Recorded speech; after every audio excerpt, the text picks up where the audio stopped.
አስርሽ ማለት በጣም ጀግና የእምነት ሰው ሁሌ በእምነት ነው እኔን እያበረታኛል። ብዙ ጊዜ ሰዎች ፊዚካል ነገሩን ነው የሚያዩት ለፍቺ ሲቀርቡ ወይ በጸብ ሊሆን ይችላል የፋሚሊ ኬዝ ሊሆን ይችላል ምንም አይነት ኢሹ ይሁን የትዳር ፍቺ ጉዳይ ግን ሰዎች ለፍቺ የሚደርሱት መንፈሳዊ ነገሩን ካለማየት ካለማስተዋል ካለመመርመር ይመስለኛልና ሲጥቂት ስለዛ አለ። በነገራችን ላይ አሁን መንፈሳዊ ዓለሙን ካልፈቱት አካላዊ ዓለም ያስተካክል እና መንፈሳዊ ዓለም ባኦልና አስታሮት የሚባሉ አጋንንቶች አሉ። ሁለት እንደ ሴትና እንደ ወንድ ሆነው የሚሰሩ ሁሉ ጊዜ ጮኛሞች ጋር ወይ እንደሞ ባለትዳሮች ጋር የሚላኩት እነሱ ናቸው። ሰይጣን እንዳለ ሆኖ ሚኒስቴሮች አሉ። ልክ የዝሙት ሚኒስቴር አሁን ኤልዛቤል የዝሙት ሚኒስቴር። በነገራችን ላይ አሁን በፕሮቴስታንቱም በጠቅላላ ህዝብ ላይ የዝሙት መናፍስቶች ከጥልቅ ወጣው ብድግ አልኩና በኢየሱስ ስም እሳት ስል የሴት ድምጽ ነው። ዮሴፍ ይህንን ነገር አያውቀው። የተመጣለት መረዳት በድብቅ መለያየት። እግዚአብሔር ይህንን ያቀበለውን ጠላት ያቀበለውን ገባውና መልአኩን ላከለት። በእጮኝነት ሰዓት ስሜት መቀስቀስ፣ ስሜትን ቀስቅሰው እንዲወድቁ የማድረግ ፈጽሞ ግንኙነቱ የሁለት ባልና ሚስት አይደለም። እነዚህ መናፍስቶች ካልተመቱ ደስታ የሚባል ነገር የላቸው። በዚህ ይቸገራሉ። ወደ ሌላ መፈለግ ሌላ ሐሳቡ ይወሰዳል። ከዛ ጌታ ይዞኝ እየሄደ እያለ የሰው አካላቶች ልብ፣ ኩላሊት፣ አይንና እግር ሁሉም አይነት ትኩስ አለ። ይሄ ሁሉ ምንድነው ስለው ይሄ ሁሉ ከልጆቼ እየተዘረፈ ነው አለ። ባኦል እና አስታሮት መጡና ሁለት ሴቶች ውስጥ ገቡ። የተጋቡት ባኦልና አስታሮት ናቸው። በአካላዊ ዓለም ላይ ሰው ግን ሁለት ሴቶች ተጋቡ ይላል፣ ሁለት ወንዶች ተጋቡ ይላል። የተጋቡት ግን ባኦልና አስታሮት ናቸው። የተቃራኒ ጾታ ጋብቻ የሚሉት የሰው ጋብቻ አይደለም፣ የአጋንንቶች ጋብቻ።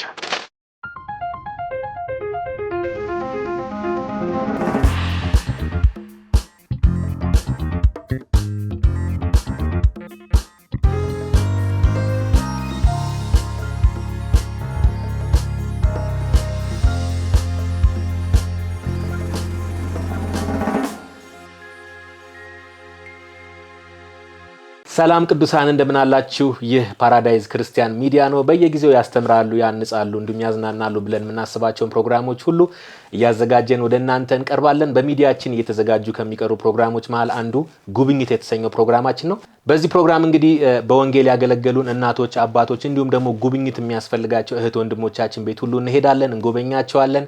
ከነሱ ጋር ደግሞ አብረን ከእናንተ ጋር ጊዜን እናሳልፋለን ማለት ነው። እስከ ፕሮግራማችን ፍጻሜ አብራችሁን ቆዩ።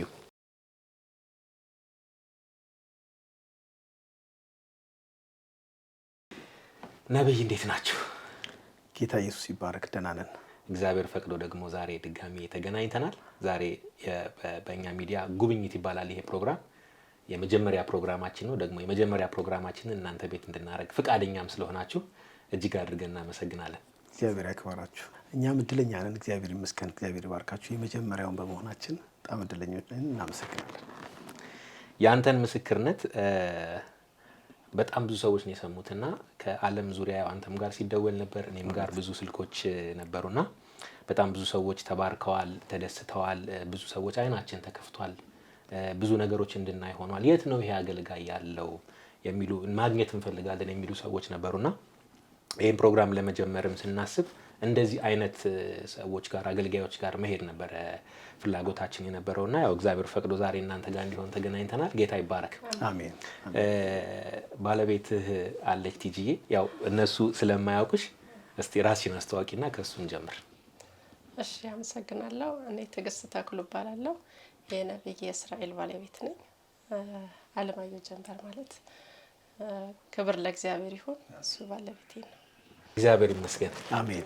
እንግዲህ ያው ፕሮፌት ምስክርነትህን በጣም ብዙ ሰዎች እንደተባረኩበት አይተናል። ብዙዎች ምስክርነትም እንዳላቸው በዚህ ካንተ አገልግሎት ተነስተውና እስቲ ምን ይመስል ነበር? ብዙ ሰዎች እንዳገኘህ እንደደወሉልህ ምናምን ነግረኸኛልና እስቲ ምን ይመስል ነበር አጠቃላይ ሁኔታው? በእውነት እግዚአብሔርን በጣም ነው የማመሰግነው። እግዚአብሔር ክብሩን ይውሰድ። ይህን ሁሉ ያደረገው እግዚአብሔር ነው። የሥራውን ባለቤት እግዚአብሔር ነው። በጣም ሰዎች እየደወሉልኝ ከመላው ዓለም በምስክርነቱ በጣም እንደተጠቀሙ እንደውም በቃ ይሄ ምስክርነት ብቻ ሳይሆን ስልጠና ነው ሁሉ ያሉን ሰዎች አሉ።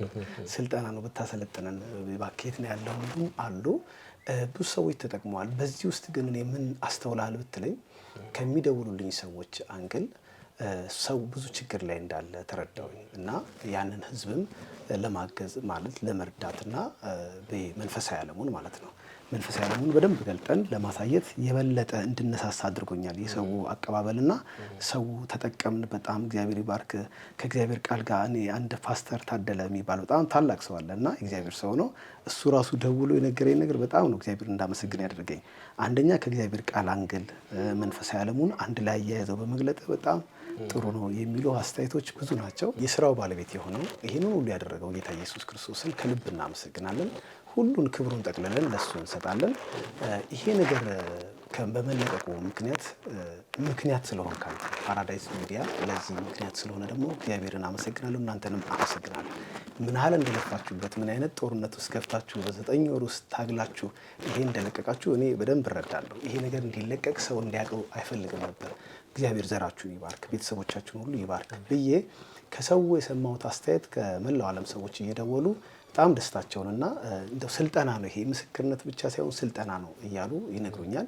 ብዙ ሰዎች እንደተጠቀሙ ወደ መጀመሪያ ወደ ጸሎት እንደተመለሱ ወደ እግዚአብሔር ቃል እንደተመለሱ ቅጥራቸውን እያደሱ እንደሆነ ሰዎች እየነገሩኝ ነው። እግዚአብሔር ይመስገን። እኔም እንደውም የበለጠ ስራ እንድሰራና በዚህ ዙሪያ ላይ በደንብ እንድንሰራ እንድንዘጋጅ ለትውልዱ በዚህ ዙሪያ ላይ በደንብ አድርገን መገለጥ እንዳለብን ከሰዎች ምስክርነት ተረድቻለሁ።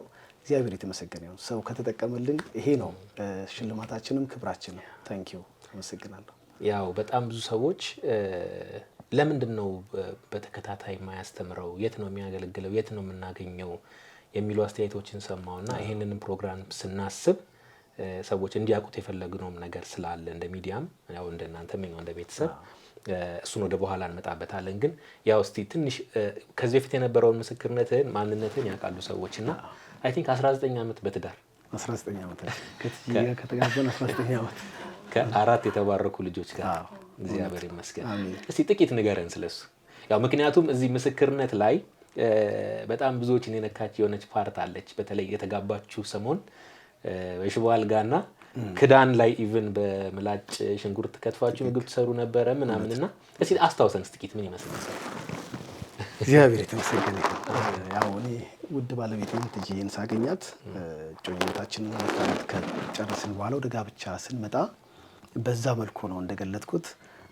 ያ በቃ ኮንትሮባንዱ ተበልቼ ባዶ እጄን ስለቀረውኝ ኪሴ ውስጥ ባለችው በ70 ሳንቲሙና በዱቤ ነው ተከራይተን ወደ ትዳር የገባ ነው ማለት። ያችን ቀን ላለማቋረጥ የተወሰነች ቀን ስለነበረች ቀለበትም ሁለት ብር ነው ከጓደኛዬ ተቀብዬ አንዳንድ ብር ያው ነግሬያለሁ። አንዳንድ ብር ነበር ቀለበት ፎርጂዶ የዛ ጊዜ እሱን ገዝተን ነው ወደ ጋብቻ የገባ ነው። ከዛ ወደ አዲስ አበባ ነው የመጣ ነው። ትጂ ከዛ በኋላ ወደ ዱባይ ሄደች። እዛም ሳይሳካላት ከ4 ዓመት በኋላ ተመለሰች። እግዚአብሔር ዓላማ ስላለው በእኛ ለአገልግሎት ስለመረጠን በአገልግሎት ውስጥ እንድንሳተፍ ነው ዓላማው። ሙሴ እንደምታስታውሱት በፈርዖን ቤት እንዳደገ ከዛ ከወጣ በኋላ ህዝቡን ነው ነፃ ማውጣት ያለበት እና ይሄን ስለነበረ ተመልሳ መጣች። ትጂም በዚህ 19 ዓመት ውስጥ ያው እግዚአብሔር ረድቶን የ4 ልጆች የ3 ወንዶችና የ1 ሴት ልጅ አባትና እናት አድርጎናል። እግዚአብሔር የተመሰገነ ይሁን። እዚህ ነው ያለው። እስቲ ትንሽ ከቲጂ ካንቺ እንስማ።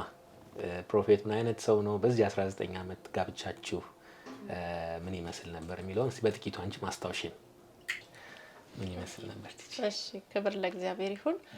ሁሉን ያደረገ እግዚአብሔር ነው። እስርዬ ማለት ያው መልካም ሰው ነው። እኔ ስለስሩ ብዙ ነገር እላለሁ። በእውነት ማለት ቅንነቱ፣ ለእግዚአብሔር ያለው ቅናት፣ ለትዳሩ ያለው አክብሮት በጣም መልካም ሰው ነው ስሩ እና ወንጌልን የሚወድ ጌታን የሚወድ ታላቅ ሰው ነው። በወንጌል አይደራደርም ስለ እውነት ማለት ነው እና እውነት በሆነ ነገር ላይ ጠንካራና ጀግና ሰው ነው እስርዬ እና በብዙ ነገር ውስጥ ስናልፍ እንኳን ይሄ የተጠራበትን እውነትና የገባው እውነት ታላቅ ስለሆነ ከዚህ የተነሳ በዚህ በ19 ዓመት ውስጥ ነገሮች እያሉ እንደሌሉ አድርገን እንድናልፍ ሆኗል። የእውነት ማለት ነው እና ክብር ለእግዚአብሔር ይሁን። ሁሉን ያደረገ እግዚአብሔር ነው። ደግሞ በይበልጥ የእስርዬ ጀግንነት፣ ጥንካሬ የእውነት ማለት ነው እና ቆሞ እኔንም ያገለግለኝ ነበር እንድበረታ በሚታየው ሁኔታ እንዳልዘል እንዳልደክም በጣም ያበረታታኛል። አገልግሎት ሲመጣ የተካፈለውን መንፈስ እዚህ እንደገና ቤት ውስጥ ይቀጥላል። ቤት ውስጥ የእውነት ማለት ነው ቆሞ አንድ ሰዓት ተኩል ያገለግለኛል በእውነት ሌላ ቸርች ነው እዚህ። አዎ እና በጣም እኔም እንዳድግና ለእግዚአብሔር ሕዝብና ለትውልድ ሸክም እንዲኖረኝ ብዙ ሰርቷል በእኔ ላይ ማለት ነው። እና እስሩ የሁሉ ይወደዋል። ይሄንም ያደረገው ቅንነቱ፣ ለእግዚአብሔር ሕዝብ ያለው ፍቅር፣ ትሁት ነው፣ ሰው አክባሪ ነው። ወንጌል ከተባለ በቃ የትም የእውነት ማለት ነው የትም ሄዶ የማገልገል የድፍረት መንፈስ አለው እና እግዚአብሔር ይመስገን ስለሁሉ ስለ ስርዬ በቃ እንዴት አለፉ እነዚህ 19 አመታት እንደው ባንቺ በቲጂ አይን ስናያቸው? በጣም ከባድ ቻሌንጆች ነበሩ። በእርግጥ ግን ክብር ለጌታ ይሁን። በእውነት ሁኔታው ያለ እንዳናየው ያደረገን እግዚአብሔር ነው።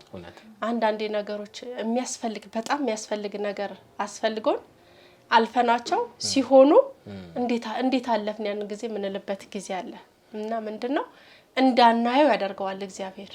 በእውነት እግዚአብሔር በእኛ ላይ ሲልቅ የሚያደክሙ ነገሮችን የሚያስለቅሱ የሚያስተክዙ ነገሮችን ሁሉ እንድንተው ያደርገናል እና ክብር ለእግዚአብሔር ይሁን። በስጋ ስታዩ ከባድ ነገር ውስጥ አልፈናል፣ ግን በእግዚአብሔር ኃይል ክብር ለእግዚአብሔር ይሁን ተሻግረናል። አዎ ማለት እኔና እሱ በነበርንበት ጊዜ እኔና ስርዬ በነበርንበት ጊዜ ብዙም ክብደቱ ብዙም አይደለም። አንድ ላይ ሆናችሁ ማለት ሁለታችን በነበርን ጊዜ ልጅ ሲመጣ ደግሞ የልጅ ፍላጎት ብዙ ስለሆነ በዛ ውስጥ ስናልፍ በጣም ከባድ ነበረ። ግን እግዚአብሔር ይመስገን ደግሞ የተባረኩ አሉ። በእውነት እግዚአብሔር ይባረካቸው ስለ ወንጌል አገልግሎቱን አይተው ስርዬ ሲያገለግላቸው ግድ የሚላቸው በቃ ፍቅርን የሚያካፍሉ ሰዎች አሉ። ፍቅር የሚገለጠው በተለያየ ነገር ነው። ያንን ፍቅር እያካፈሉ ነገሮችን እግዚአብሔር እንዲመሰገንና ዛሬ እንድንደርስ መንገድ የሆኑን ታላላቅ ሰዎች አሉ። ክብር ለእግዚአብሔር ይሁን እና በእንደዛ አይነት ሁኔታ ተሻግረናል። አዎ ከባድ ነበረ ብቻ እንትና ማነች አስቴር ዝማሬ በጣም ይገርመኛል። አንተ ከኔ ጋር ከሆንክ ከኔ ጋር ካለ እንዳላይ ሆነ የሚል የሆነ ዝማሬ አለና አንዳንዴ በዝማሬ የምናልፋቸው የምንጽናናባቸው ዝማሬዎች አሉ። ክብር ለእግዚአብሔር ይሁን አልፈናቸዋል። አሜን። ክብር ለጌታ ይሁን። ነገም ድል ስላለ እስርዬ ደግሞ ካለፈበት ከመንፈሱ አሰራር ማለት ነው እዛ ያለፈበት መንፈሱ እንዲከቻለ የኔ አምላክማ እንዴት አይላል። እውነት አንድ ቀን የሽንፈት ቃል ተናግሮ አያውቅም። እስርሽ ማለት በጣም ጀግና የእምነት ሰው ሁሌ በእምነት ነው እኔን እያበረታኛለሁ። ነገ አዲስ ይሆናል፣ ከሰዓት በኋላ አዲስ ነገር ይሆናል እያለኝ በእግዚአብሔር ኃይል እና በእግዚአብሔር ቃል የበረታን የተደጋገፍን ዛሬ እንደርሰናል። ክብር ለእግዚአብሔር ይሁን።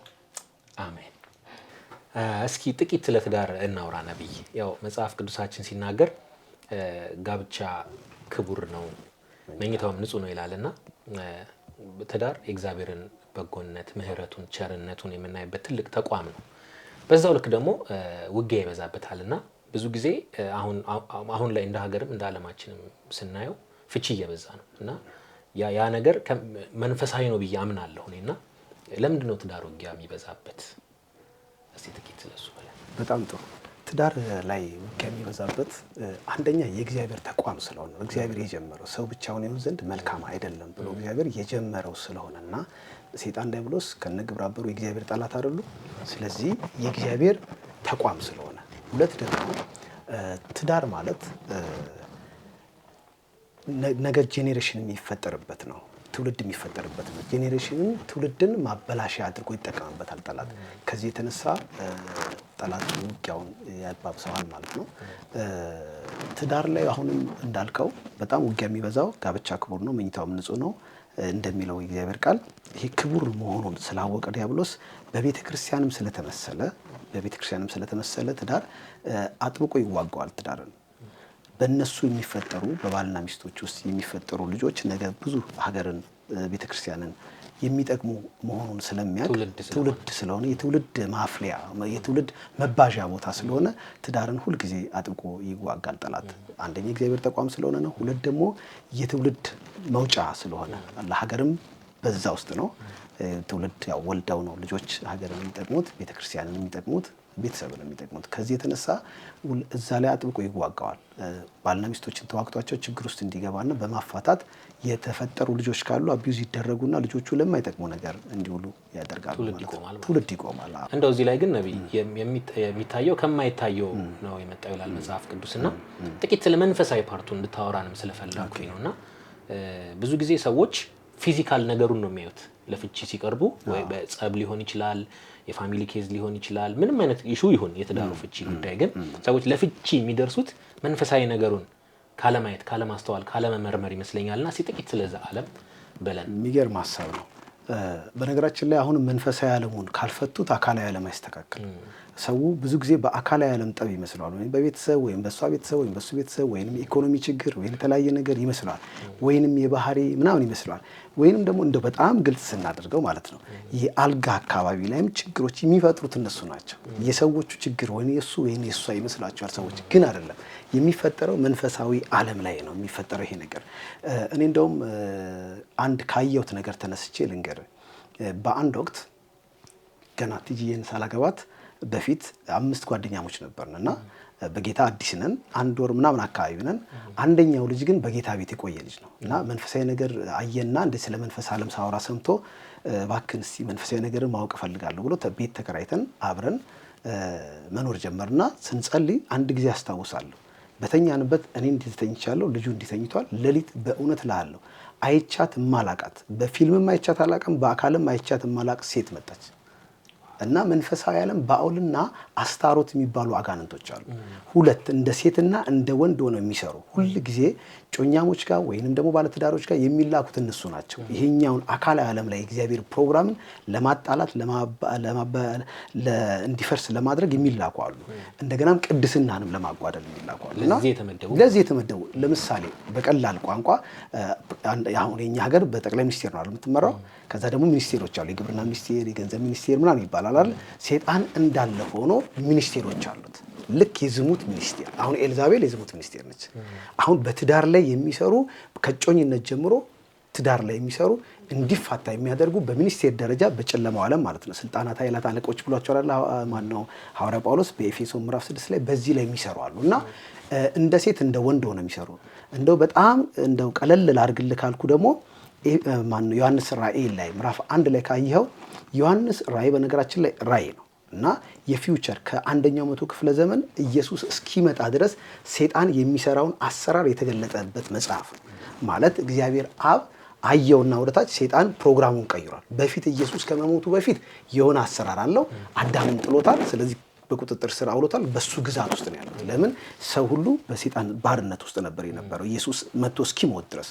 ከዛ ኢየሱስ ሞቶ ሲነሳ ግን ሞቶ ተነስቶ ሲሄድ መንፈስ ቅዱስ በሐዋርያት ሥራ ምዕራፍ 2 ላይ ሲወርድ ቤተክርስቲያን ስትተከል፣ ቤተክርስቲያን ደግሞ መባዣ ቦታ አይደለች? ልክ መባዣ ቦታ መሆኑ ሴት ተብላ ስትሰየም ሙሽሪት ተብላ መሰየሟን ሲያቅ አሰራር ቀየረ ሰይጣን አሰራር። ለምሳሌ የባህሪ ጾታ ቅያሬም አድርጓል። የባህሪ ጾታ ማለት ሰይጣንና አጋንንቶች የመላእክት ዝርያ ናቸው። ግን አጋንንቶቹን የባህሪ ጾታ ቀይሮ አንዳንዶቹን እንደ ሴት አንዳንዶቹን እንደ ወንድ አድርጓቸዋል። ስለዚህ እነዚህ እንደ ሴት ሆነው እንደ ወንድ ሆነው ባኦልና አስታሮት የሚባሉ አሉ። ስለዚህ ያንን እግዚአብሔር ሲያይ እግዚአብሔር አብ አየና ኢየሱስ ደግሞ መልአኩን ልኮ ለባሪያው ለዮሐንስ ገለጠለት ነው የሚለው። ከአንደኛው መቶ ክፍለ ዘመን እስከ ኢየሱስ ምጽአት ድረስ የጨለማው አደረጃጀትና አሰራር ሁሉ ተገልጧል። ስለዚህ ሴቲቱ ምናምን ብሎ የሚያወራው ዮሐንስ እችን ሴት አይቷል። በደንብ እናወራለን በኋላ። ወደ ተነሳውበት ልመለስ።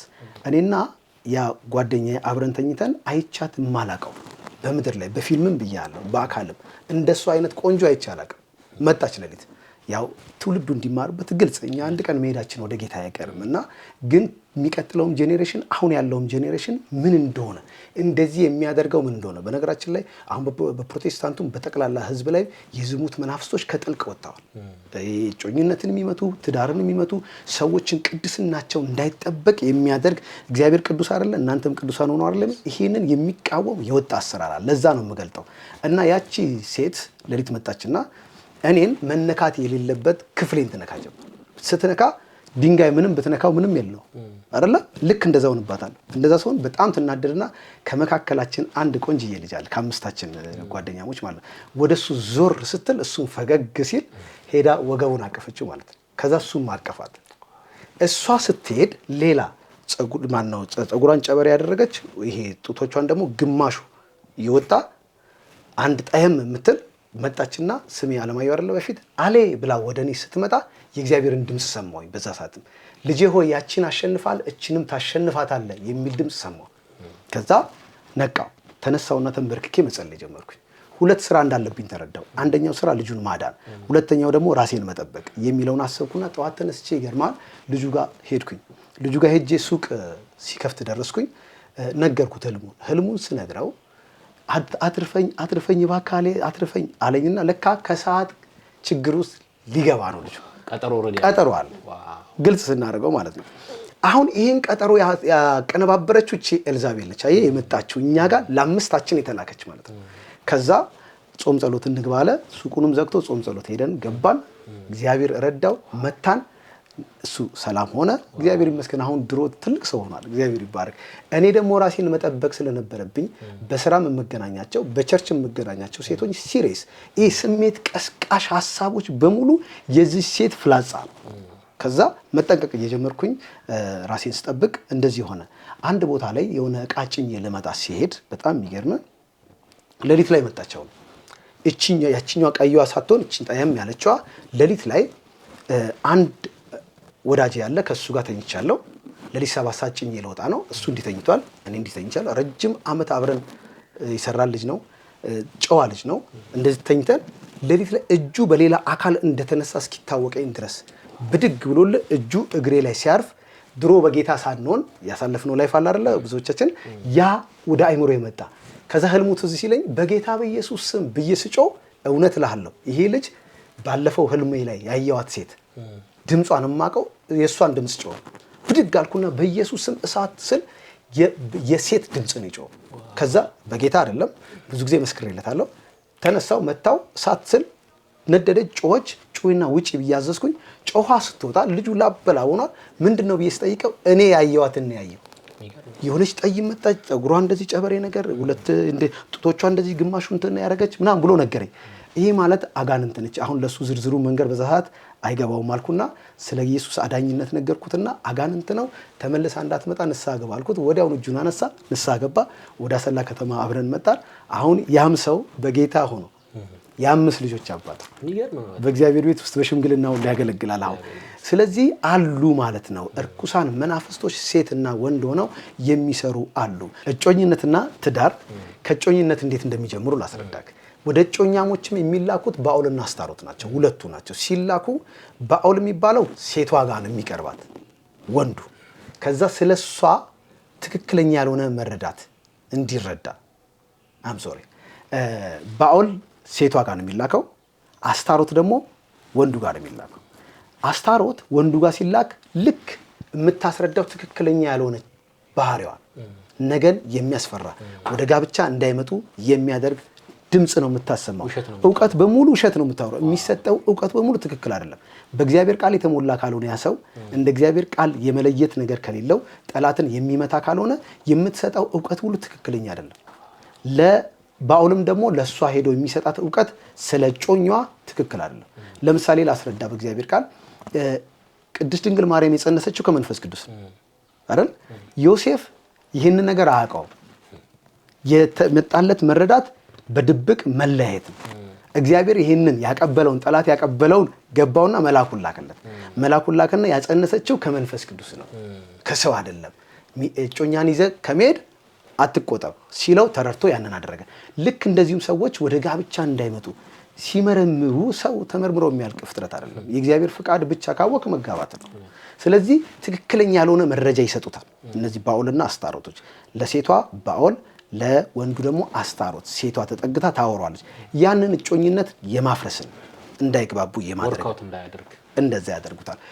ሁለተኛ አሰራራቸው ደግሞ በእጮኝነት ሰዓት ስሜት መቀስቀስ፣ ስሜትን ቀስቅሰው እንዲወድቁ የማድረግ ከወደቁ በዛች አወዳደቅ ከስንቱ አንዱ ነው የኢየሱስን ደም ተጠቅሞ ወደ ጋብቻ የሚመጣው። ልክ ከወደቁ ያ መረጃ ነው፣ መንፈስ ዓለም ላይ መረጃ ይዙባቸውና በዛ መረጃ እየተዋጓቸው ያለያዩቸው። የእግዚአብሔር ፍቃድ ነው ያለበት ነው። ስለዚህ የእግዚአብሔርን ፍቃድ ኖሮበት በዚህ ሰዓት ማለት እጮኝነት ማለት መጠባበቂያ ነው። ጠብቀ ነገ የምታገባበት በኋላ ነው። እኔና ቲጂ እጮኝነት 2 ዓመት ስናሳልፍ ሳይላኩ ቀርቶ አይደለም ስለምናገን በጣም በተለይ ቲጂ እግዚአብሔር ይባርካት በዚህ በእግዚአብሔር ቃል የተሞላች ነች። በዛ ሰዓት በጣም የተነቃቃች ነች። ፓስተር እንደዝናውን በዚህ አጋጣሚ ላመሰግነው ይገባል። በጣም ነው የሚጸልይላቸውና ትነቃለች። ቶሎ ኮንትሮል እናደርጋቸዋለን፣ እንመታቸዋለን፣ እንጸልያለን። የሆነ ቦታ ላይ ካፌ ሻይ ቡና ትጋብዛለህ። ሻይ ስንጠጣ የሆነ ስሜት ቀስቃሽ ሀሳብ ፍዝዝ ድንዝዝ ካደረገን ቶሎ ብለን እንመታለን ማለት ነው እና እንጸልያለን። እንጸልይ ትለኛለች፣ እኔም እንጸልይ። እንደዛ ያለን እጮኝነትን አሳልፈን ወደ ጋብቻ መጣን። ስለዚህ እነዚህ ሁለቱ መናፍስቶች ይላኩባቸዋል እጮኛሞች። ስለዚህ እጮኛሞች በእግዚአብሔር ቃል እርግጠኛ ከሆኑ ያንን ነገር የእግዚአብሔርን ድምፅን በውስጣቸው ፍቅርን ከያዛቸው ከሷ ጋር ያንን በቅድስና ቶሎ ወደ ጋብቻ ማምጣት ነው የሚጠበቅባቸው እጮኛሞች። ጋብቻ በጣም ጥሩ። ጋብቻ ላይ ደግሞ የሚገርም የእግዚአብሔር ፍቃድ ያለበት ጋብቻ ተጋብተው ሰዎች ሲኖሩ አንድ እዚህ ጋር አሁን ያየሁትን ልንገር።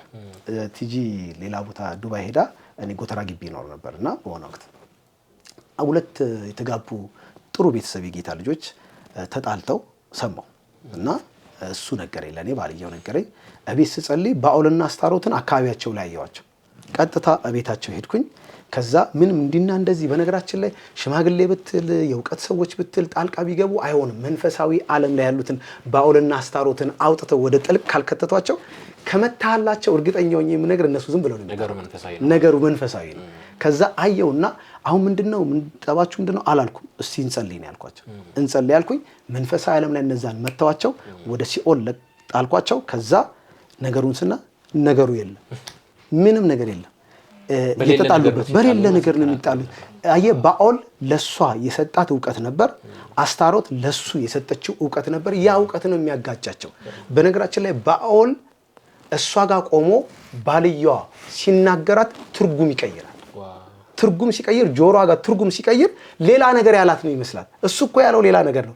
ከዛ ወዲያውኑ ደግሞ አስታሮት አንተ ያልካት ቅንነት ነው፣ ጥሩ ንግግር ነው የተናገርከው፣ ግን እሷ እንዴት ነው መጥፎ ሰው ነች ማለት ነው፣ ታጣምባለች ብላ ለዚህኛው ትነግረዋለች። በዚህ መካከል ሁለቱ ይሰሩና እነዚህ ሁለቱን እህቴንና ወንድሜን ያጣሏቸዋል። መንፈሳዊ ዓለሙን ካልመታ ነው። እና እነዚህን ሰዎች አስታርቄ ወደ ቤት በቃ ሰላማቸው ተፈጥሮ ወደ ቤት ሄድኩና ወደ ቤት ስገባ ከፈትኩኝ። ስገባው ደስ ብሎኝ ስለተታረቁልኝ ጌታን ላመስግን ብዬ አመስግኜ ለተኛ ስል ድምፅ ሰማሁ። ልጄ ሆይ አሁን የሚመጣብህ ጦር አለ እንዳትፈራ አለ። እሺ ጌታ ሆይ ምናምን አልኩና ቆሜ ያው መንፈሳዊ ዓለም ስለሚገባኝ ቋንቋ የግድ ያስፈልጋል። መንፈሳዊ ዓለም ላይ ጌታ ከነገራችሁ ለሚመጣው አካል እንዲህ ፊዚካላችሁን እንኳን በትክክል ማሰራት እንደማይችላችሁ ማወጅ መቻል አለባችሁ። ከዛ አወጅኩልና አሸንፋችኋለሁ፣ በክርስቶስ ኢየሱስ በወደደኝ አሸንፋለሁ ብዬ አወጅኩና ተኛ። ልክ ስተኛ እውነት እልሃለሁ ዳኒ፣ ይሄ የአሜሪካን ወታደሮች አይታቸዋል። ሴቶቹ ፍርጥም ያለ ሰውነት አላቸው አይደለ? እና ልክ እንደዛ ቁምጣ ያደረገች ሴት አይኖቿ የዝሙት አይን ጦር የሆነ ብዙ ጭፍሮች በግራና በቀኝ በኩል ጭፍሮች ያላት በሩን ከፍታ ገባች። እያየዋት ማለት ነው። ከዛ ፕም ብላ ፓወር ስትለቅ እኔን የተወሰነ ሰውነቴን የመያዝ ነገር በዛ ሰዓት ደግሞ ወደ አገልግሎትም አልመጣው። ከዛ እንደምንም አልኩልና በልቤ በኢየሱስም አፌ ላይ ወጣ። በኢየሱስም ስል ለቀቀኝ ማለት ነው። ቆምኩ። ሳያቸው ቆሜ በዚህኛው አይን አያቸዋለሁ። ቆመዋል። በጌታ በኢየሱስም ወጋው ስል ልክ ሰው ሲወጋ እንደሚሰማው እንዲህ አለች። ወጋው ስል እንደዚህ ማለት እሷ ስትወጋ በግራና በቀኝ ያሉት ጭፍሮቿ ይወጋሉና ልቆጥራቸው አልቻልኩም። በጣም ብዙ ናቸው። በኢየሱስ ስም አዝሻለሁ፣ ወደ ጥልቅ ወደ ሲኦል ውረጂ ሂዱ ስል ሄዱ ሁሉ። ከተንበረከኩና ጌታው እቺ ደግሞ ማን ነች ብዬ ጌታን ጠየቅኩት። ስጠይቀው ምን እንዳለኝ ታለ ልጄ ሆይ አለኝ፣ እቺ ኤልዛቤል ነች። ጭፍሮቿን አያቸው። አዎ ጌታ ሆይ እነዚህ ናቸው የጮኝነት ጠላቶች፣ የጋብቻ ጠላቶች ናቸው። በጮኝነት ሰዓት ክፉ ዘርን አዘርተው የሚያሳጭዱ ሰው የዘራውን ያንን ያጭዳል ስለሚል ማለት ነው። ሁለተኛ ደግሞ ክቡር የሆነውን ጋብቻ የሚያቃልሉ ንጹህ የሆነውን መኝታ የሚያረክሱ ናቸው አለ። ንጹህ የሆነው መኝታ ማለት ግልጽ ነው። መኝታ አካባቢ ላይ እንዳይመቻቸው ማድረግ። ባኦልና አስታሮት ከመጡ በመኝታቸው ሰዓት ላይ ፈጽሞ እርካታና ደስታ እንዳይኖራቸው። አንደኛ የጋብቻ ትልቁ እንትን ደስታው እሱ ነው፣ እግዚአብሔር የፈጠረው ማለት ነው። እና ያ ነገር እንዳይሆን ባኦል እሷን የሚያወራት እሷን አስታሮት የምታወራው ነገር ማይንዳቸው ስላሉ ደስታ አይፈጠርም። ፈጽሞ ግንኙነቱ የሁለት ባልና ሚስት አይደለም። እነዚህ መናፍስቶች ካልተመቱ ደስታ የሚባል ነገር የላቸው። በዚህ ይቸገራሉ። ወደ ሌላ መፈለግ ሌላ ነገር ሐሳቡ ይወሰዳል።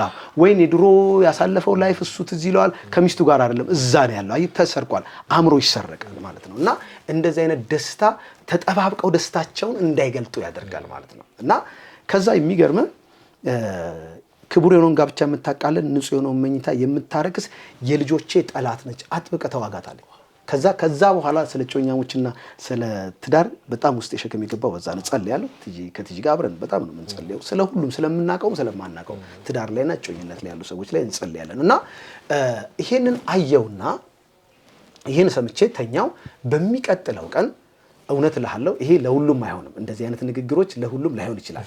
ከሌሊቱ 7 ሰዓት ከሩብ ላይ የትራፊክ መብራት እቺ ቀይዋ መብራት አለች አይደል? እሷን የምታክል መብራት እቤት የገባና ድምጽ ሆነ። እንደዚህ የሚል ድምጽ ሰማሁ። ልጄ ሆይ ውጣ የሚል ድምጽ ሰማሁ። ብቻዬን ስለነበርኩኝ ወጣሁ። ወተራ ግቢ ያው 24 ሰዓት ስለሆነ ወጣሁ። ዝም ብዬ ስወጣ ጌታ እንግዲህ የሆነ ነገር አለው ብዬ ወጣሁ። ተከትየው ያንን ብርሃን እያየሁት ነው፣ በአይኔም እያየሁት ነው። እሱ በሚሄድበት እሄዳለሁ። ሲሄድ አንድ ጭፈራ ቤት አካባቢ ላይ ስደርስ አንድ ልጅ የሆነ ልጅን እንደዚህ በግራግራ ረግጣው በጥፊ ምናምን ትለዋለች። አየሁ አልኩና ቀጥታ ወደ እሷ ሄድኩና ልጁን አስጥየው ልጅቷን ተቆጣዋትና ገባች። ልጅቷ እዛ ሆቴል ውስጥ የምትሰራ ልጅ ነች። ገባች። ልጁን በቃ ለዚህ ልጅ እንዳስጥለው ነው ጌታ የላከኝ ብዬ ልመስክርለት ብዬለ ስለ ኢየሱስ አዳኝነት ስመሰክርለት ስቅስቅ ብሎ አልቅሶ ይኸውልህ ምናምን ብሎ ዶክተር ነው ልጁ ገና አዲስ ተመርቆ ለካ በጌታ ቤት የነበረ የጌታ ቤተሰቡን በጌታ የሆኑ ናቸው። ጓደኞቹ ሻይ ቡና እንበል ብለውት ወስደውት ያለ ቦታው ሄዶ እየተቀጠቀጠለም እየተመታ ከዛ አውጥቼ እሱን ሸኘሁትና ሸኝቸው መስክሬለት ስልክ ተለዋውጠን እኔ ወደ ቤት ልመለስ ስል የቅድሙ ብርሃን ወደ ሌላኛው ጭፈራ ቤት ሲገባ አየሁት። ልክ ሲገባ እኔም ተከትየው ገባሁ። እውነት እላችኋለሁ እግዚአብሔር ሰዎች ልክ ስገባ ያገኘኋት ሴት ትላንትና የመጣችው ያቺ ሴት የስፖርት ሰውነት ያላት ያልኩ እንደዚህ ስፓይናል ኮርዷ ተላቆ ልክ ስገባ ጎንበስ ብላ ስማ አንተ አለች። እኔን ትላንትና ብትወጋኝም እንዳልሰራ ብታደርገኝም እምትሰራልኝ አለች አየ ብላ ከሷ አጥር የሷ ልጅ ፊቷ በጣም ውበት የተሞላ አይኗ ደግሞ በጣም ይዝሙት አይን የሆነ የሚዋጋ እሷን አሳየችኝ። ዝም በይ በኢየሱስ ስም እሷን መወጋታለሁ ብዬ ሲሄድ ሸሸችና ሰው እግር ስር ገቡ። ሰው ግን ይጨፍርላል፣ ምንም የሚያየው ነገር የለም። ይጠጣል፣ ይሰክራል፣ ይደንሳል። ከዛ እነሱ መምቻ ቦታ ፈለኩና ቀጥታ ወደ መጸዳጃ ቤት ሄድኩኝ። ወደ መጸዳጃ ቤት ገባውና በእውነት እልሃለሁ ዳኒ መጸዳጃ ቤት ውስጥ በግራም በቀኝም ቆመዋል። ምንድነው ብዬ ጌታን ስጠይቀው ዘጋውባቸውና እዛው እነሱን መትቼ ወደ ሲኦል ልኬ ጌታን ስጠይቀው እንግዲህ ህዝብ ታውቀዋለህ፣ በጣም ነው የሚያሳዝነው። ሙዚቃ ላዳምጥ አንድ ሁለት ብዬ ልምጣ ወይንም ደግሞ እቤት በጌታ ያልሆኑትም ማለት ነው እቤት ለሁሉም ነው የሚላኩት። በነገራችን ላይ ጋብቻ የሁሉም ነው፣ ክቡር ነው።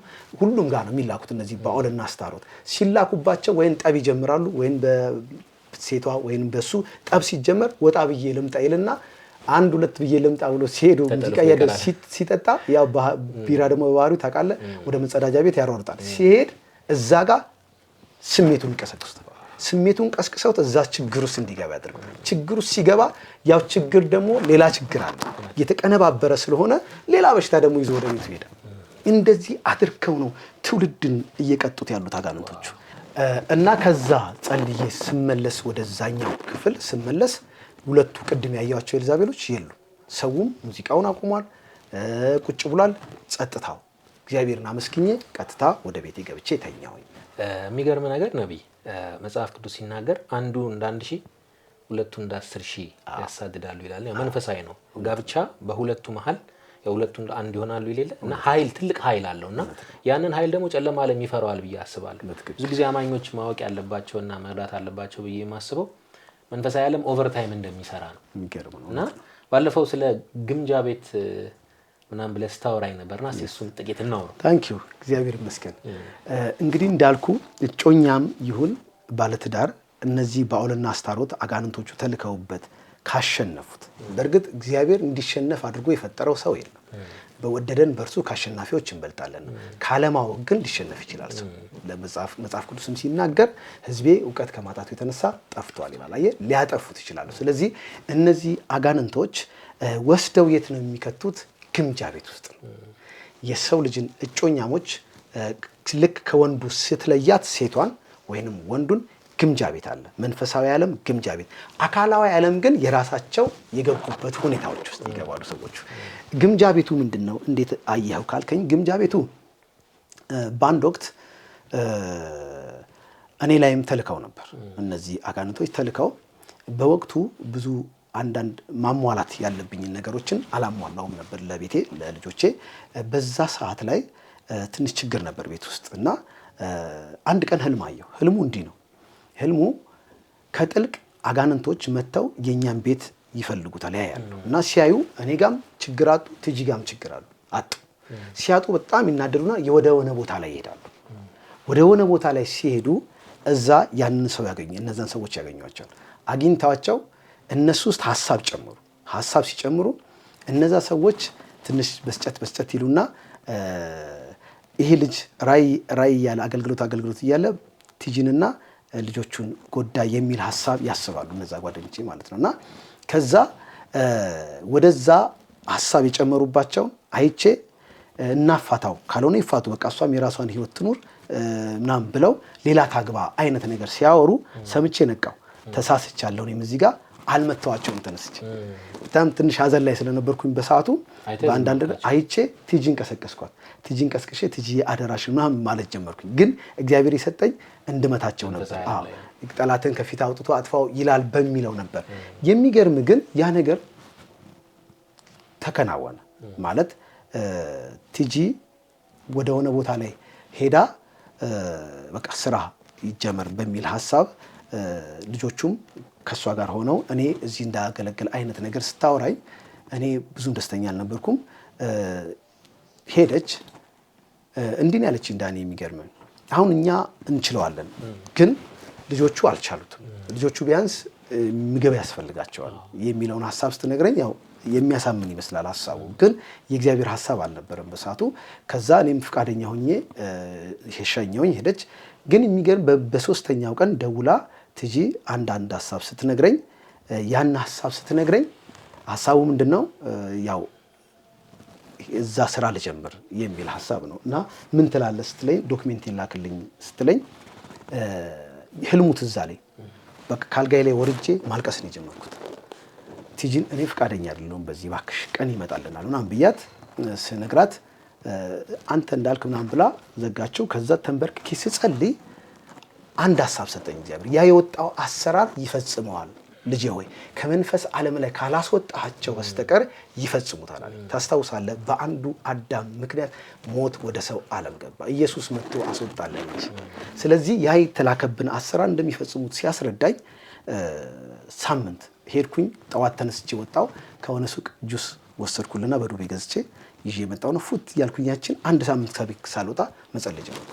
ቤተሰቦቼን ነፃ የማውጣት ስራ ስጸልይ በሳምንቱ ህልም አየሁ። ጌታ ኢየሱስ መጣና አንድ ረጅም ግምጃ ቤት ውስጥ ይዞኝ ገባ። ረጅም ነው ግምጃ ቤቱ፣ የሚያስተዳድረው ዲያብሎስ እና ልክ ኢየሱስን ሲያየው ተደበቀ። ከዛ ጌታ ይዞኝ እየሄደ እያለ የሰው አካላቶች ልብ፣ ኩላሊት፣ አይን እና እግር ሁሉም አይነት ትኩስ አለ እና በዚህ በኩል ደግሞ ሴቶች አሉ፣ በዚህ በኩል ወንዶች አሉ። የማዕድናት ዘርፎች በሙሉ አሉ፣ የእህል አይነቶች በሙሉ እዛ ውስጥ አሉና እያሳየኝ እያለ ጌታ ሆይ ያልኩት ይሄ ሁሉ ምንድነው ስለው ይሄ ሁሉ ከልጆቼ እየተዘረፈ ነው አለ።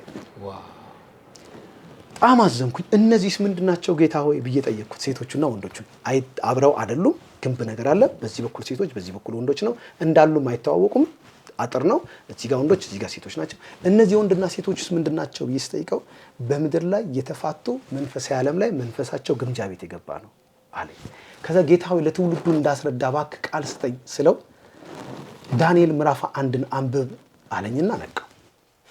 እስከ መንቃቴ በፊት ጌታው የኔስ ስለው ያንተ ወጣለች አለ የለችም እዚህ አለ ጌታው ተባረክ አልኩት አየ በአንድ ሳምንት ጸሎት ነፃ አውጥቻለሁ ማለት ነው ከዛ ደስ አለኝ ተነሳው መጽሐፉን ሳነበው ምንድነው የሚለው ንጉስ ናቡከደነጾር ኢየሩሳሌምን መጥቶ ከበባት ይላል ሲከባት ከእግዚአብሔር ቤት ዕቃም ጭምር ወስደው አንዳንድ ሰዎችን ወስደው ወደ ሀገራቸው ሄደው በአምላኩ ግምጃ ቤት አስገባቸው ይላል እንግዲህ የአዛብ አማልክት አጋንንቶች ናቸው ስለዚህ ወደ አጋንንት ግምጃ ቤት ነው የገባው ማለት ነው ስለዚህ ሲልከውም ናቡከደነጾርን በመጀመሪያ የላከው ዋናው አለቃ መንፈስ ነው ማለት ነው ስለዚህ ወደኛ ሲላኩ አጋንንቶች ወደ ባዕል ትዳሮች ሲላኩ ምክንያቱ ይሄ የሚታየው ዓለም ችግር ምናምን አለመግባባት ይመስላል ግን አይደለም እነሱ ናቸው ሲወሰዱ ሰዎቹ ሲፋቱ ግምጃ ቤት ነው ያሉት በዚህ አጋጣሚ እንደውም ብዙ የእግዚአብሔር ቃል ሰጣለው የትውልዱ ቃሉን እንዲያነብ ከዛ ግምጃ ቤት እንዴት ይወጣል በጸሎት በንሳ በመመለስ ከእግዚአብሔር ሐሳብ ጋር በመቆም ተዋክቶ ማስመለስ ይቻላል አሁን የዛ ጊዜ እኔና ቲጂ እንደዛ ቢሆን ኖሮ ዛሬ ሜሎስና ታናቁ ሰው ሳሙኤል አይወለዱም አየ ስለዚህ ከዛስ ምን ይሆናል አየ እንደዛ አድርጎ ግምጃ ቤት ይከተልና እኔን ሌላ ሰው እሷም ሌላ ሰው እንደዚህ አድርጎ የእግዚአብሔር ፍቃድ እንዳንፈጽም ያደርጋል ማቴዎስ ምዕራፍ 19 ላይ ካየው እንዲህ የሚል ቃል አለ ኢየሱስ ጋር መጡና ፈሪሳውያኖች መጥተው እንዲህ ብለው ጠየቁት ፈሪሳውያንም ወደ እርሱ ቀረቡና ሲፈትኑት ሰው በሆነው ምክንያት ሁሉ ሚስቱን ሊፈታ ተፈቅዶለታልን አሉት እርሱ ግን መልሶ እንዲህ አለ ፈጣሪ በመጀመሪያ ወንድና ሴት አደረጋቸው አለ ስለዚህ ሰው አባቱንና እናቱን ይተዋል ከሚስቱም ጋር ይተባበራል ሁለቱም አንድ ስጋ ይሆናሉ የሚለውን ቃል አላነበባችሁምን አየ ዕውቀት ምልክ ሰው እችን ባለትዳሮች እችን ዕውቀት ማወቅ አለባቸው በምን ምክንያት መላየት የለባቸው መንፈሳዊ ዓለሙን ሲፈቱት አካላዊ ዓለም ያለ ችግር በሙሉ መልስ ያገኛል ከዛ ይሄን አላቸውና እንደዚህ አሉ ሁለቱም አንድ ስጋ ይሆናሉ የሚለውን ቃል አላነበባችሁምን ስለዚህ አንድ ስጋ ናቸው እንጂ ወደፊት ሁለት አይደሉም እግዚአብሔር ያጣመረው እንግዲህ ሰው አይለየው ሲላቸው እነርሱም እንኪያስ ሙሴ የፍቺውን ጽሑፍ ሰጥቷት እንዲፈታት ስለምን አዘዘ አሉት እርሱም ሙሴ ስለልባችሁ ጥንካሬ ሚስቶቻችሁን ትፈቱ ዘንድ ፈቀደላችሁ ከጥንት ግን እንዲህ አልነበረም እኔ ግን እላችኋለሁ እኔ ግን ካለ ከአብ ጋራ ፕሮግራሙ አንድ አይነት ስለዚህ እኔ ግን እላችኋለሁ ያለ ዝሙት ምክንያት ሚስቱን ፈትቶ ሌላይቱን የሚያገባ ሁሉ ያመነዝራል የተፈታችውንም የሚያገባ ያመነዝራል አላቸው አየ ሁለት ሰዎች በእግዚአብሔር ፍቃድ ተጋብተው ሲኖሩ ያለ ዝሙት ምክንያት ዝሙት ስትፈጽም ካላየ በስተቀር ወይንም ደግሞ ካላየች በስተቀር በተለያየ ምክንያት ከሆነ ምክንያቱ መፈታት የሚችል ነው መንፈሳዊ ዓለም ላይ ስትፈቱት አካላዊ ዓለም ላይ ይፈታል ስለሚፈታ ይሄ የአካላዊ ዓለም ችግር አይደለም ነገሩ መንፈሳዊ ዓለም ነው ስለዚህ ሁለት ሰዎች ተጋብተው ሲኖሩ በተለያየ ምክንያት ሲጋጩ መንፈሳዊ ዓለም ላይ ወጡባቸው አሰራሮች እንጂ የሰዎቹ አካላዊ ዓለም ችግር አይደለም ስለዚህ ኢየሱስ ምን አለ ያለ ዝሙት ምክንያት ሚስቱን ፈቶ ሌላይቱን የሚያገባ ያመነዝራል ስለዚህ በሚታየው ዓለም ችግር አለመግባባት ችግር ተፋተው እቺኛውን ሲያገባ ያመነዝራል ደግሞ በአንድ የሚቆም እንዳይመስል እነዚህ ሁለቱ አጋንንቶች ሰዎችን ችግር በችግር ደጋግመው እቺም ጋር ያፋቱትና ሌላ ያገባል እቺንም አፋተው ሌላ ያገባል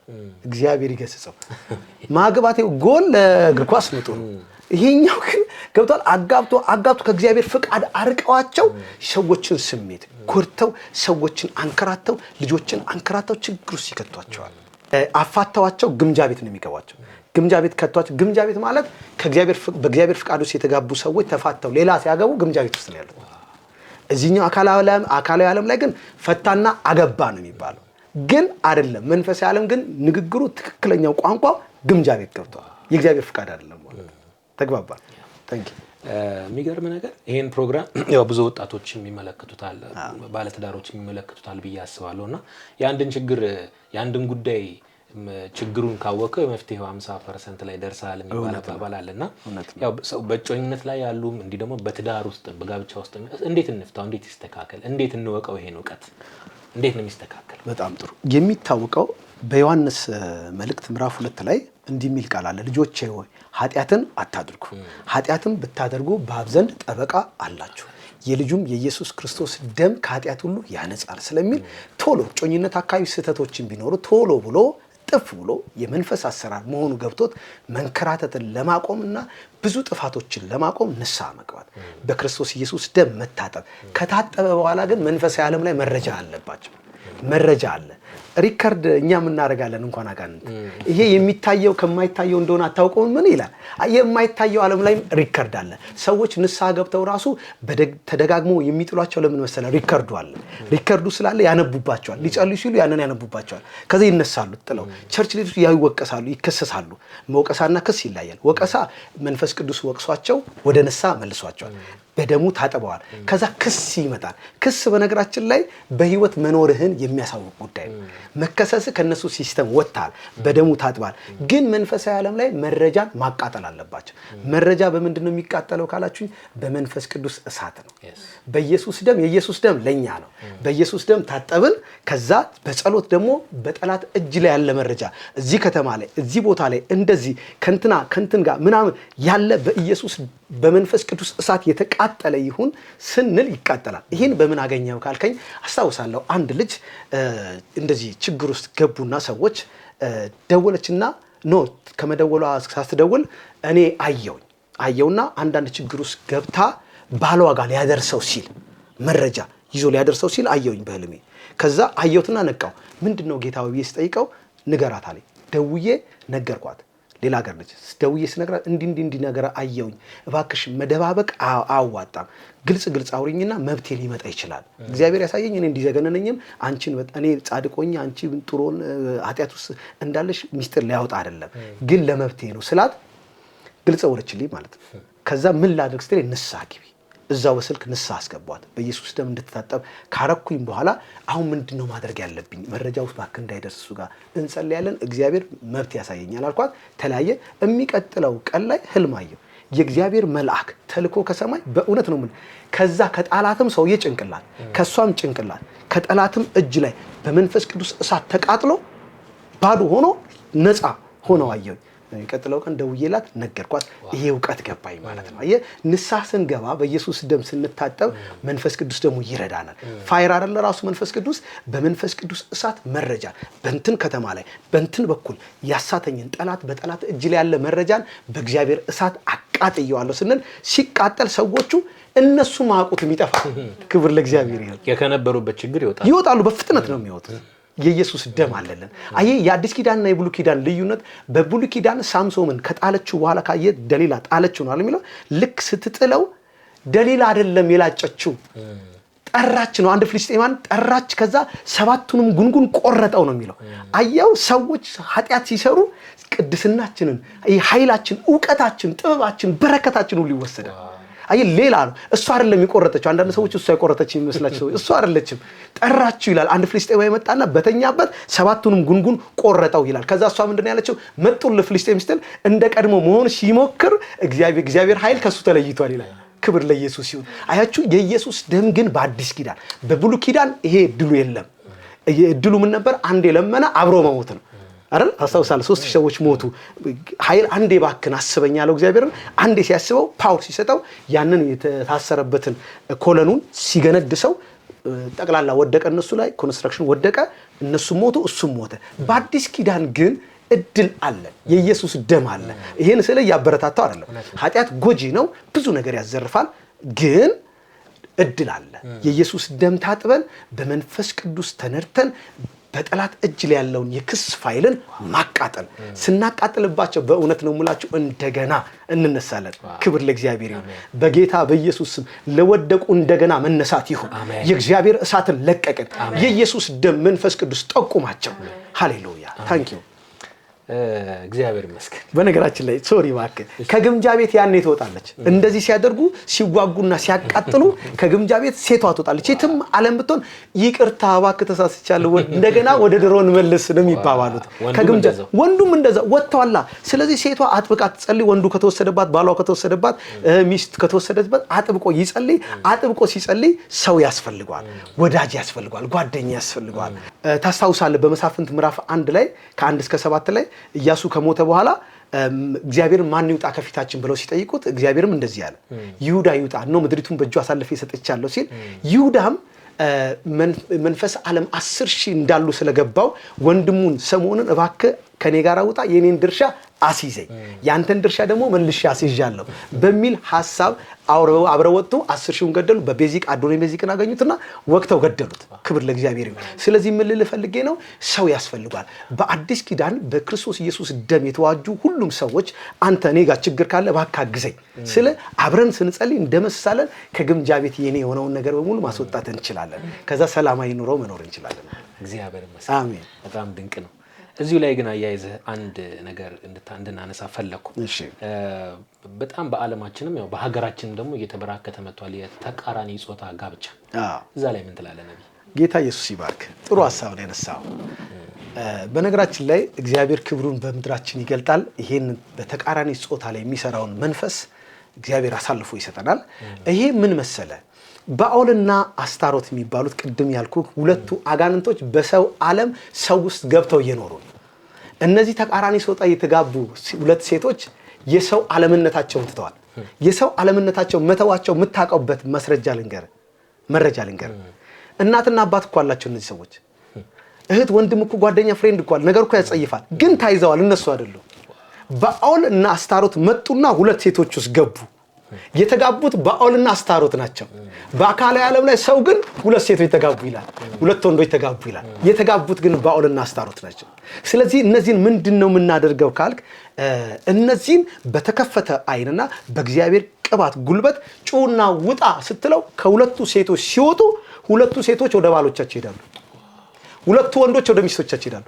ተጋብተው እንኳን ባልና ሚስት የነበሩ ሰዎች እኮ ተጋብተው የሚኖሩ የነበሩ ሰዎች ባኦል ገብቶበት በሌላ በኩል ደግሞ አስታሮት ወንዱስ ገብታ ሁለት ወንዶች ሚስቶቻቸው ልጆቻቸውን ጥለው እኮ ተጋብተዋል ረስተዋል ልጆቻቸው አያቁም ገብተውባቸው ነው ባኦልና አስታሮት ገብተውባቸው ነው ስለዚህ መናፍስቶች በሰው ኑሮ ውስጥ ገብተዋል በሰው አካል ውስጥ ገብተው ተጋብተዋል መንግስትም በለኝ የሚታየው ዓለም ሲያይ ሁለት ወንዶች ተጋቡ ምናምን ነው የሚለው ግን የተጋቡት ሁለቱ ባኦልና አስታሮቶች ነው እነዚህ ያስጠላሉ እንደዚህ እናርግ በሚል ሳይሆን ጩና ውጣ ነው ሁለቱ ጮ ሲወጡ ሁለቱ ወንዶች ወይኔ ሚስቴ የታለች ነው የሚለው ወይኔ ልጆች መንፈሱ ሲወጣላቸው ወደ ማይንዳቸው ወደ ሰውነት ይመለሳሉ ሰዎቹ ልጆቻቸውንና ሚስቶቻቸውን ፈልገው ባሎች ሄደው እንደገና ኑሮ ይጀምራሉ ሴቶች ላይም የገቡ ሲወጡ ሴቶቹ ወደዛ ይገባሉ ወደ ባሎቻቸው ይሄዳሉ ዮሐንስ ራዕይ ምዕራፍ 13 ላይ ታስታውሳለህ ዮሐንስ በአንደኛው መቶ ክፍለ ዘመን ላይ ያየው እንደዚህ የሚል ቃል ነው 10 ቀንድ ያለው 7 ራስ ያለው አውሬ ከምድር ሲወጣ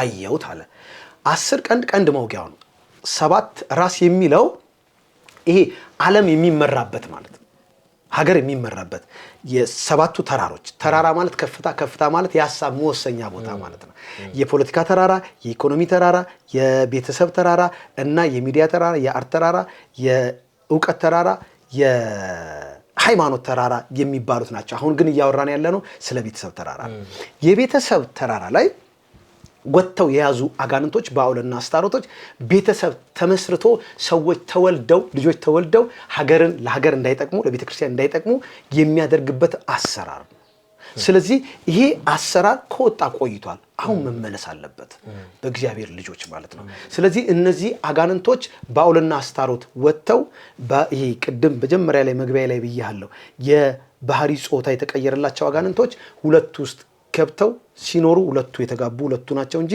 ወንድና ወንድ ብቻ አይደለም በአካል ዓለም ግን አብረው መኖር ጀምረዋል ጽዩፍና አጸያፊ ነው እኔ ምን አየው መሰለ በዚህ ዙሪያ ላይ ማለት ነው አንድ ቀን ከውድ ባለቤቴ ከትጂ ጋር ተኝተን እንደዚህ አየው G+3 ፎቅ ቤት ነው ዋኑ ላይ ወንዶች ብቻ ይረክሳሉ በጣም አጸያፊ የሆነ አረካከስ በጣም ነው የሚያስጠላውና ሲረክሱ አየዋቸው እነሱን ግን እንደዛ የሚያስረክስ ሌላ አካል እንዳለ አውቄ ፍለጋ ቀስ ብዬ ወጣውና ሶስተኛው ላይ ስወጣ እውነት ነው የምላችሁ አጋንንቶች ቁጭ ብለው እያዩዋቸው ይዝናናሉ ስለዚህ ሁለት ወንዶችና ሁለት ሴቶች ሲጋቡ አጋንንቶች እየተዝናኑ ነው እርኩሰት ነው ከዛ አየውና እነሱን ለመታቸው እየተዘጋጀው ሳለ ነቃው ስነቃ እንዲህ ብዬ ጸለይኩኝ ጌታ ሆይ ይሄንን አሰራር ብቻዬን መታገል አልችልም ስለዚህ ባለቤቴም ማወቅ አለባት አልኩኝ።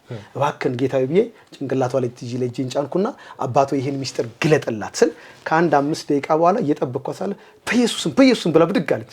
ምን ነው እላታለሁ። ያስጠላል ልነግር አልችልም። ያው አስተዳደግ ያው እዛ አካባቢ ወደዛ ስለሆነ ብዙም ይሄ ነገር አይሰማም። ክፍለ ሀገር ላይ ብዙ አይሰማም። ምንድን ነው ያየሽው ስላት ሴቶች ብቻ አለች። አስታውሽ ትጂ አንተ ያየው እኔ ያየሁት ወንዶችና እሷ ደግሞ ሴቶች ብቻ ሲረክሱ አየው አለች።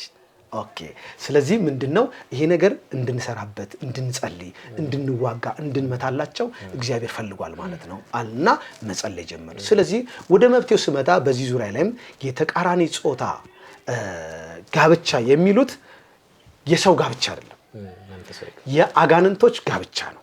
የአጋንንቶች የባኦልና የአስታሮት ገብተውባቸው ተጋቡ። ልክ ሲገቡባቸው አጋንንቶቹ ተፈላልገው ተጋቡ እንጂ እነዛ ሁለት ሴቶች ተፈላልገው አልተጋቡ። እነዛ ሁለት ወንዶች ተፈላልገው አልተጋቡ። ክብር ለእግዚአብሔር ይሁን። ስለዚህ ምንድነው መብቴው ካልከኝ ጸሎትና ጠንካራ ጸሎት። በነገራችን ላይ ጌታም እንደዚህ ብሎኛል በዚህ ጉዳይ ላይ ኢትዮጵያኖች ላይ እና በዚህ ሀገራችን ላይ የሚለቀቀው ክብር ይሄንንም ከመላው ዓለም ነፃ የምናወጣቸው ነጮችም ጥቁሮችም ነፃ እናወጣቸዋለን በእግዚአብሔር ችሎታ ማለት ግሎሪው ሲመጣ ይሄ ይስራው ይሰራል። ቅርብ ጊዜ ጌታ ይመስገን። እግዚአብሔር አምላካችን ስም የተባረከ ይሁን። በጣም ድንቅ ጊዜ እግዚአብሔር እየሰጠን ነው። የባለፉትን 2 ምስክርነቶችን የተመለከቱ ሰዎች እንደገና አይ ሆፕ ይሄንንም ምስክርነት የዛሬውንም ፕሮግራም የሚያዩ ሰዎች ነብይ እስራኤል ራእዩ ምንድነው አገልግሎቱ እንዴት ነው የሚለው ነገር ማወቅ ይፈልጋሉና እስቲ ጥቂት ስለሱ በላ። እሺ ዳኒ በጣም አመሰግናለሁ ስለጠየቀኝ። በአንደኛ ደረጃ ወንጌልን በሰፊው መስራት፣ እግዚአብሔር መንግስትን መስራት፣ ወንጌልን በመላው ኢትዮጵያ በተለይ አሁን በጥንቆላ ዓለም ላይ ባለው ዙሪያ ላይ እነሱ ላይም ሄደን ወንጌል ስርጭትን ስልጠና እየሰጠን ሄደን መድረስ፣ ከዛ ሰዎችን ነፃ ማውጣት፣ በእግዚአብሔር መንግስት ውስጥ ባሉበት ቤተክርስቲያንን አሳልፎ መስጠት። በመቀጠል ግን ይሄ አእምሮ የሚወሰደው ያልኩክ አእምሮ ተወስዶ የጠላት ግምጃ ቤት ውስጥ ነው የሚገባው። ይሄ በመጸለይ ብቻ ነው የሚመለሰው። ስንጸልይላቸው ሰዎች አጋንንት እንደሚወጣላቸው ከግምጃ ቤትም አእምሯቸው ይወጣል። ስለዚህ ይመለሳሉ። እነዚህን ግን በአንድ ቀን አይሆንም። ሰብሰብ አድርገን ይዘን ቦታ አዘጋጅተን ቁርስ፣ ምሳ፣ እራት የሚጠቀሙበት ሁኔታ አመቻችተን ከዛ አጣቢ ይኖረናል። ታጥበው ነፃ ወጥተው የእግዚአብሔር መንግስትን ተምረው የእግዚአብሔርን ቃል ከዛ ሙያ ተምረው መልሰው አምራች ዜጋ እንዲሆኑ ማድረግ ነው አላማችን። የማስታረቅ አገልግሎት ቢሮ ይኖረናል። በዛ ቢሮ አማካኝነት ደግሞ ቤተሰቦቻቸውን ፈልጎ የማስታረቅን ስራ መስራት ነው። ይሄ ደግሞ እንደተባባል ነው ብቻዬን የምትሰራው ስራ አይደለም። የሁሉም እጅ ያስፈልጋል። በሰማይም የሚያሸልመን ስራ ስለሆነ ማለት ነው። ይሄ ሁሉ በየከተማው ካየው በጣም ብዙ ሰዎች በተለምዶ እብድ ብለው ይጠሯቸዋል፣ ግን አጋንንቶች ናቸው። አይምሯቸውን ወስደው በሰዎች ውስጥ እየኖሩ ያሉት። በዛ ላይም እኮ ከተማ ውስጥ ያሉት እኮ ይዋጋሉ። የቤተክርስቲያንን ምናምን ይዋጋሉ። ይሄንን ሰብሰብ አድርገን ነፃ አውጥተን ወንጌል መቼም ለሁሉም ነው። ነፃ አውጥተናቸው መልሶ አምራች ዜጋና ከቤተሰብ ጋር መቀየጥ ነው ስራችን። ከዛ ወንጌል ደግሞ እንዳልተባባል ነው ወንጌልን በየትኛውም ቦታ ላይ የእግዚአብሔር መንግስት ወንጌልን ማስፋት ነው ስራችን። መስበክ፣ ማገልገል እግዚአብሔር መንግስትን እናገለግላለን ነው። እግዚአብሔር ይመስገን። አሜን።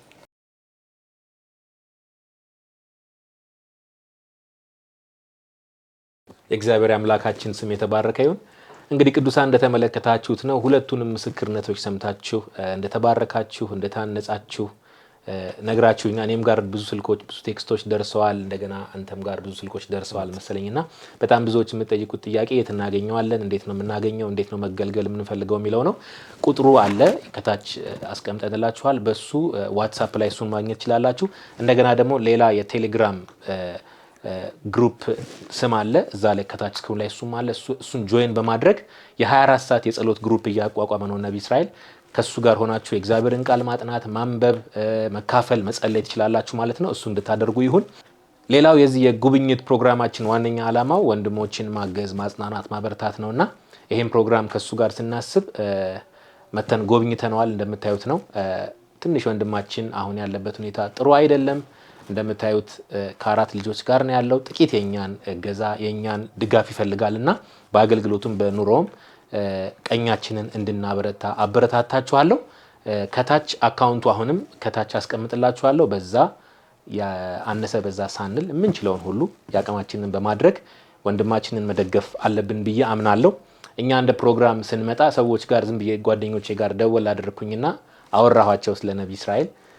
ጉብኝ ስትሄድማ ባዶ እጅህን አትሄድም ብለው የካቦድ ማርኬቲንግ ሶሉሽን ባለቤቶች አቶ ዮናታን ሽብሬና ወይዘሮ ኤዶም ጥቂት ነገር ልከዋል። ነብይ እንግዲህ ዘር ነው የነሱ ዘር ነው አድርስ ተብዬ ነው። ጥቂት ናት 10,000 ብር ናት። እንግዲህ ይሄው አድርሻለሁ። በጣም አመሰግናለሁ። እግዚአብሔር ያክብርልኝ። ቴንክ ዩ። እግዚአብሔር ያክብራቸው፣ እነሱንም እግዚአብሔር ይባርካቸው። በጣም ነው እናመሰግነው። ቴንክ ዩ። እግዚአብሔር ይመስገን። ሌላ እንደ ማጠቃለያ የምትለው ነገር ካለ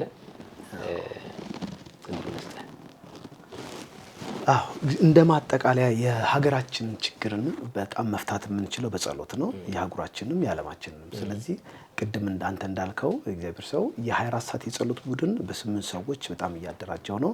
የ24 ሰዓት የጸሎት ቡድን እየተከፋፈልን ገብተን የምንጸልይበት ማለት ነው። በዛ ላይ አጥብቀን መጸለይና ሁላችንም በየትኛውም ዓለም ያለን ሰዎች ለሀገራችን ለኢትዮጵያ አጥብቀን መጸለይ የምንሰራ ስራዎች በሙሉ ደግሞ አንደኛ ለእግዚአብሔር ክብርና ለመኖሩ ማረጋገጫ ለመሆን ነው።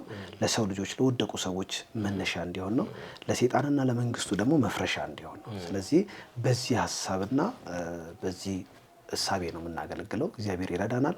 ከጎኔ የሆናችሁ በተለይ ዳኒ በእውነት ውድ ባለቤት ካሜራማን ወንድሜ በጣም ነው የማመሰግነው። በእውነት እግዚአብሔር ያክብራችሁ። ይህንን ሰርታችሁ በተለያኛውን ሰርታችሁ ለዚህ ለትውልድ አብቅታችሁት ትውልድ እንደው ያው ኮሜንቱን አይታችኋል የተጽናናበት በጣም ብዙ ሰዎች እየደወሉ የሚነግሩኝ በእውነት እየተንበረከኩ ነው እያለቀስኩ የምሰማቸው እና እግዚአብሔር ከብሮበታል፣ ሰዎችም ተጠቅመውበታል። እናንተን እግዚአብሔር ይባርካችሁ። በብዙ ዋጋ ከፍላችሁ እንደምታደርጉት ደግሞ አውቃለሁ። በጣም በብዙ ዋጋ በመክፈል ነው ይሄን እያደረጋችሁ ያላችሁት። ፓራዳይስ ሚዲያ ክርስቲያን ሚዲያን በጣም አመሰግናለሁ። ቀኝ እጃችሁንም የሰጣችሁኝ ወንድሞች እና እህቶች እግዚአብሔር ይባርካችሁ። አመሰግናለሁ። ተባረኩልኝ። እንግዲህ በዓለም ዙሪያ ሆናችሁ ስለምትመለከቱን ደግሞ ሀሳብ አስተያየታችሁን ስለምትሰጡን እጅግ አድርገን እናመሰግናለን።